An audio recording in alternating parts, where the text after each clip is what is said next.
आज हम लोग एक बहुत ही अच्छा टॉपिक पर डिस्कस करने वाले हैं और वो टॉपिक है प्रकाश का अपवर्तन, रिफ्रैक्शन ऑफ लाइट। ये साइंस क्लास 10 प्रकाश परावर्तन तथा अपवर्तन चैप्टर 9 से है ये टॉपिक। और ये टॉपिक बहुत इम्पोर्टेंट है थोड़ा इसलिए कि इससे रिलेटेड बहुत सी परिघटनाएं हम लोग वास्तविक जीवन में देखते हैं। जैसे तारों का टिमटिमाना, यह प्रकाश का अपवर्तन के कारण ही होता है। किसी भी बाल्टी में अगर कोई पानी भरा हुआ है, उसमें अगर कोई सिक्का डाला जाता है, वो सिक्का अपने वास्तविक गहराई से थोड़ा ऊपर उठा हुआ दिखता है, वो भी अपवर्तन के कारण ही होता है। पानी से भरी बाल्टी में अगर कोई छड़ को डाला जाए तो वो थोड़ा मुड़ा हुआ दिखता है, वो भी अपवर्तन के कारण होता है। तो इस तरह की बहुत सी परिघटनाएं हैं जो कि प्रकाश के अपवर्तन के कारण होता है, इसलिए इस टॉपिक को समझना बहुत ज़रूरी है। फिर इसके अपवर्तन को समझ लेने के बाद प्रकाश के परावर्तन के जैसा ही अपवर्तन का कुछ नियम भी है, उस नियम को भी हम लोग समझेंगे। और ये अपवर्तन का नियम जो है उसको जानना ज़रूरी है, वो लिखने के लिए भी आता है एग्ज़ाम में, और उसको कुछ ट्रिक के साथ भी हम लोग समझाएंगे। इसीलिए वीडियो में अंत तक बने रहें। और चैनल को अगर नहीं सब्सक्राइब कर पाए होंगे अभी तक तो अभी का अभी ज़रूर सब्सक्राइब कर लें। शुरू करते हैं आज का टॉपिक, प्रकाश का अपवर्तन। अब अपवर्तन क्या है, इसको समझने के लिए थोड़ा एक दो बिंदु को पहले हम लोगों को समझ लेना पड़ेगा, तभी अपवर्तन समझ में आएगा अच्छे से। अब वो बिंदु क्या है, एक तो पारदर्शी माध्यम, ये तो जानते ही होंगे, जिस माध्यम से होकर प्रकाश की किरण आर पार निकल जाए, जैसे कि हवा या तो कांच या तो पानी, निर्वात। ये सब में अगर टॉर्च का लाइट है तो कोई भी प्रकाश की किरण अगर पड़ेगी हवा में, कांच में, पानी में, तो इस पार से उस पार सीधा निकल जाएगी। लेकिन एक होता है यह पारदर्शी माध्यम, ओपेक जिसको कहते हैं, वह माध्यम जिससे होकर प्रकाश बाहर नहीं निकल पाता है, उसको अपारदर्शी माध्यम कहते हैं। जैसे लकड़ी, पत्थर, दीवार, टीना, शीशा, टीना, लोहा, ये सब। तो ये सब जो है वो अपारदर्शी माध्यम है, इसमें प्रकाश की किरण अगर मारेंगे तो इस पार से उस पार नहीं जाएगी। अब एक रहता है जो कि प्रकाश की किरण इस पार से उस पार तो जाती है लेकिन पूरा नहीं जाती है, उसको कहते हैं पारभासी, ट्रांसलूसेंट, जिससे होकर प्रकाश का कुछ भाग ही निकल सकता है। पूरा प्रकाश की किरण इस पार से उस पार नहीं जाएगी, कुछ भाग इस पार से उस पार चल जाएगी। जैसे तेल लगा हुआ कागज, अगर किसी कागज पे तेल लगा हुआ रहेगा तो उसमें प्रकाश की किरण अगर पड़ेगी तो पूरा प्रकाश की किरण इस पार से उस पार नहीं जाएगी, लेकिन कुछ कुछ प्रकाश किरण इस पार से उस पार चल जाएगी। ऐसे घिसा हुआ कांच, कोई भी कांच है अगर उसको रगड़ दें, उसका रुखड़ा कर देंगे, तो उसमें प्रकाश की किरण इस पार से उस पार पूरा नहीं जाएगा। अगर कांच पूरा सॉलिड है, सही है, तो उसमें तब वो पारदर्शी हो जाएगा, इस पार से उस पार चल जाएगी। लेकिन अगर घिसा हुआ कांच है तो वो हो जाएगा पारभासी, पूरी प्रकाश की किरण इस पार से उस पार उसमें नहीं जाएगी। तो प्रकाश के अपवर्तन में हम लोगों को जरूरत पड़ेगा पारदर्शी माध्यम का, इसीलिए ये सब तीनों को एक बार यहाँ पे समझा दिए। तो पारदर्शी माध्यम क्या हो गया, हवा, कांच, पानी, निर्वात, ये सब जिसमें मतलब कि जिस माध्यम में प्रकाश की किरण इस पार से उस पार चल जाए, वही हो गया पारदर्शी माध्यम। अब पारदर्शी माध्यम समझ गए, अब उसमें एक चीज और जरूरत पड़ेगा, सघन माध्यम और विरल माध्यम। अब इसको भी हम लोग समझ लेते हैं, सघन माध्यम क्या है और विरल माध्यम क्या है। अब सघन माध्यम और विरल माध्यम को समझने के लिए हम लोग 6-7 में पढ़े होंगे, ठोस, द्रव और गैस, प्रकाश की विभिन्न अवस्था में से ठोस, द्रव और गैस को पढ़े होंगे। ठोस, द्रव, गैस, इसमें हम लोग देखे थे कि ठोस में क्या होता है कि ठोस के अणु आपस में बहुत सटे हुए रहते हैं।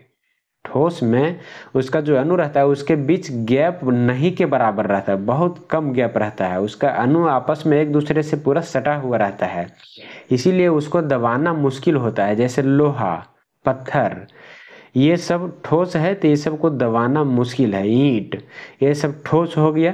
और द्रव में क्या होता है कि ठोस के अपेक्षा द्रव का अणु जो होता है वो थोड़ा दूर दूर में रहता है, ये देखने हैं पूरा घना है, ये थोड़ा सा इसके अपेक्षा दूर दूर में है। तो वो हो गया द्रव। द्रव मतलब कि जैसे तेल, पानी, ये सब द्रव हो गया। उसके बाद एक है गैस। गैस में क्या है कि गैस का अणु द्रव की अपेक्षा और भी दूर दूर पर रहता है, इसका अणु बहुत दूर दूर पर रहता है, इसीलिए इसको दबाना और आसान होता है, इसको कंप्रेस करना आसान होता है। तो यहाँ पे देखिए ठोस, द्रव, गैस, ये तीनों को आसानी से समझ रहे होंगे। अगर इसको समझ रहे हैं तो अब सघन माध्यम और विरल माध्यम भी आराम से समझ लेंगे। अब सघन माध्यम और विरल माध्यम, इसमें क्या है कि सघन मतलब घना।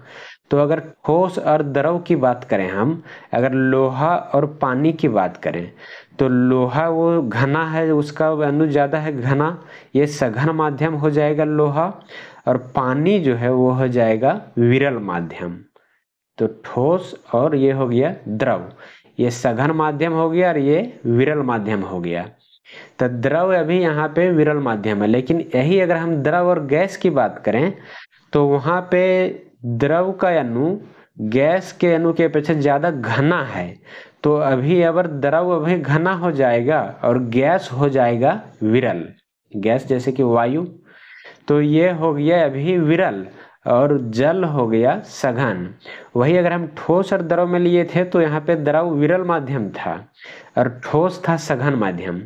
तो ये कौन सा माध्यम सघन है, कौन सा विरल है, ये जो दो माध्यम लिया गया रहेगा उस पर डिपेंड करेगा कि कौन सघन है और कौन विरल है। तो सघन माध्यम और विरल माध्यम, इसका जरूरत पड़ेगा आगे हम लोगों को। तो अभी समझ गए, सघन माध्यम हो गया ये ठोस और विरल माध्यम में हो गया द्रव। और अगर द्रव और गैस को लेंगे तो द्रव हो जाएगा सघन माध्यम और गैस हो जाएगा विरल माध्यम।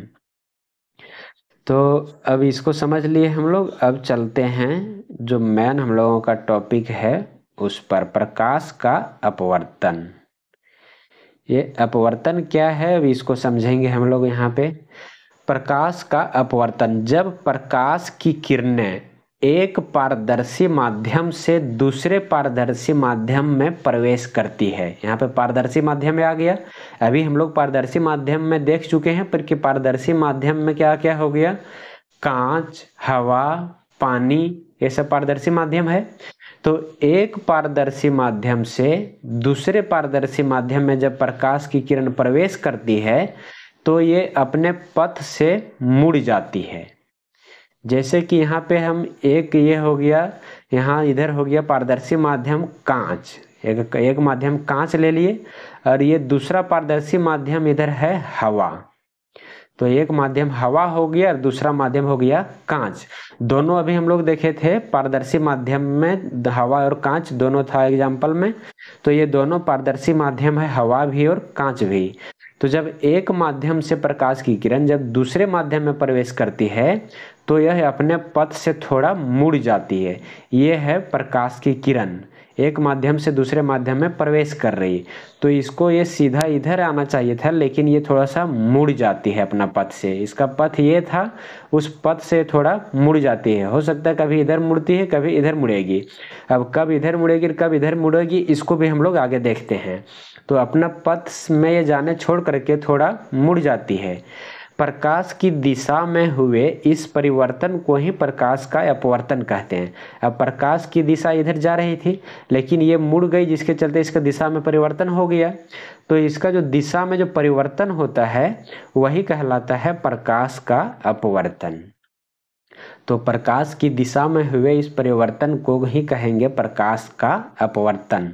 तो अपवर्तन क्या है समझ लिए, जब प्रकाश की किरणें एक पारदर्शी माध्यम से दूसरे पारदर्शी माध्यम में प्रवेश करती है तो ये अपने पथ से थोड़ा मुड़ जाती है।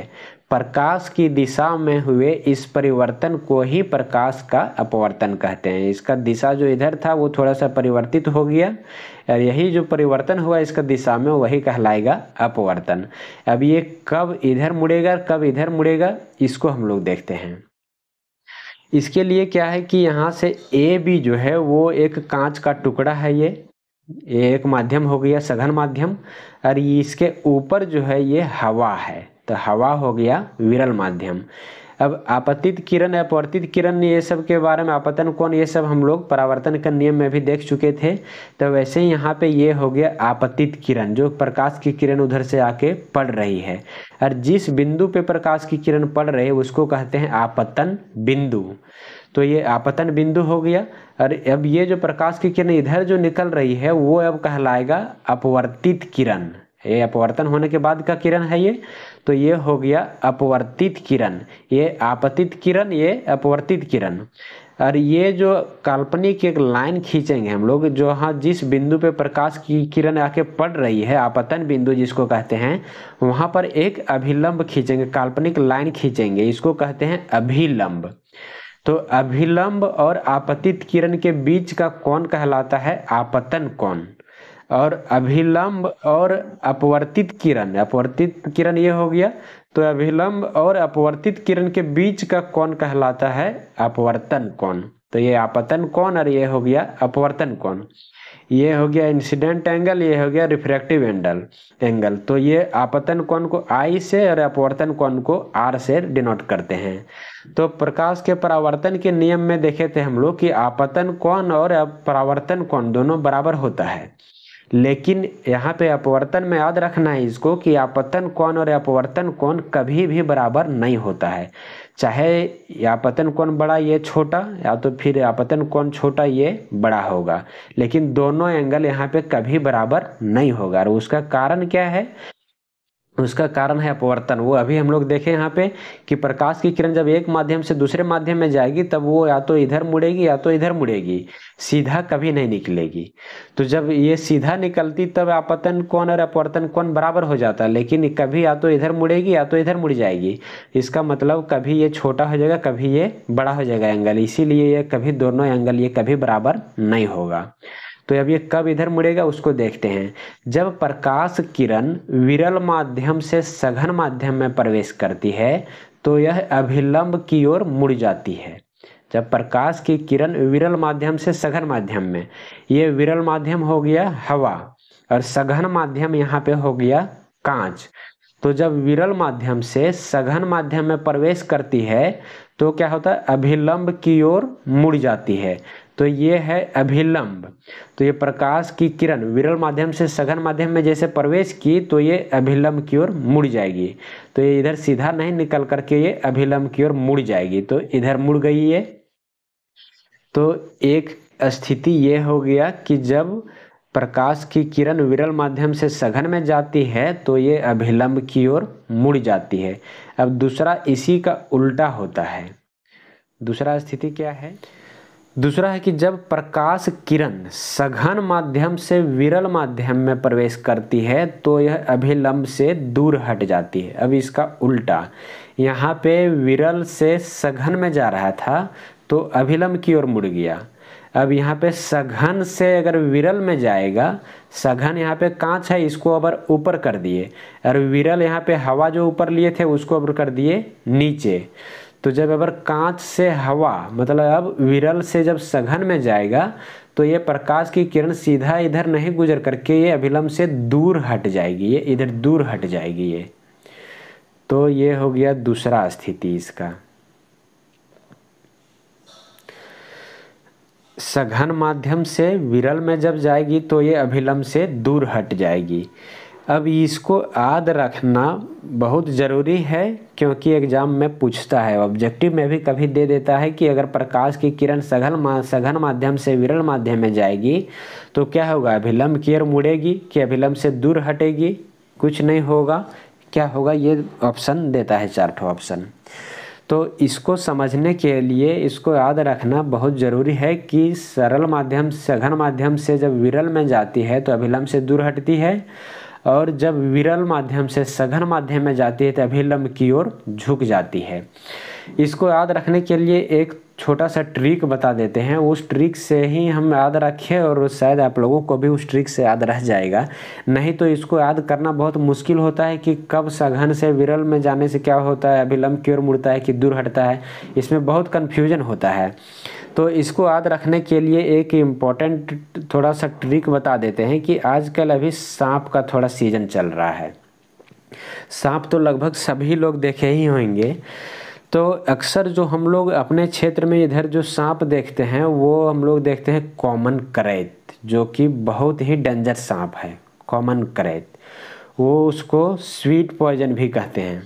वो क्या है कि जब वो अक्सर रात में ही विचरण करता है ये सांप, और ये ऐसा इतना जहरीला है कि ये अगर काट लिया तो अगर तुरंत इलाज नहीं हो पाया अगर, तो फिर बचना मुश्किल हो जाता है आदमी का। अब ये रात में ही विचरण करता है और ये बेड पर भी चढ़ जाता है बहुत आसानी से। अब आदमी अगर रात में आराम से सोया हुआ है और अचानक से कहीं बेड पे सांप चढ़ गया और काट लिया, तो ये इतना धीरे से काटता है कि इसका काटा हुआ जल्दी से पता भी नहीं चल पाता है उतना, जिसके कारण अगर आदमी गहरी नींद में है तो बहुतों को पता भी नहीं चल पाता है, धीरे धीरे इसका विष फैल जाता है। और ये अगर तुरंत इलाज नहीं हो पाने के कारण कितने लोगों की जान भी चली जाती है इसके काटने से। तो इसमें क्या है कि सांप अगर किसी को काट लेता है तो वो आदमी के शरीर में विष छोड़ देता है। सांप जो है वो काटता है तब वो विष छोड़ देता है शरीर में, और जब आदमी का शरीर में जब विष चल जाता है तब वो क्या होता है कि वो विष जब फैल जाता है शरीर में धीरे धीरे करके वो, तो उस शरीर को पूरा नर्वस कर देता है। मतलब वो शरीर धीरे धीरे काम करना बंद कर देता है। आदमी इतना नर्वस धीरे धीरे होता जाएगा कि खड़ा रह पाना भी मुश्किल हो जाता है, वो खड़ा भी नहीं रह सकेगा, गिर जाएगा।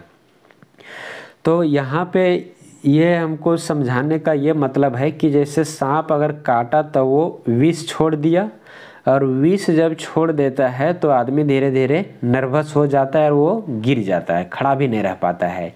तो विष को यहाँ पे हम लोग वी से विरल माध्यम समझ लेंगे और स से सघन माध्यम। विष, विष, तो वी से विरल, स से सघन। तो जब प्रकाश की किरण विरल से सघन में जाएगी तो अभिलंब की ओर झुक जाएगी। ये अभिलंब है, ये अभिलंब की ओर झुक जाएगी। जब विष आदमी का शरीर में चल जाता है तो आदमी धीरे धीरे झुक जाता है, वो खड़ा भी नहीं रह पाता है, वो गिर जाता है, उसको खड़ा रह पाना भी मुश्किल होने लगता है। तो वो धीरे धीरे झुक जाता है, वो गिर भी जाता है और इससे जान भी चल जाता है आदमी का। तो विष को हम लोग इस तरह से याद रखें, वी से विरल माध्यम, स से सघन माध्यम।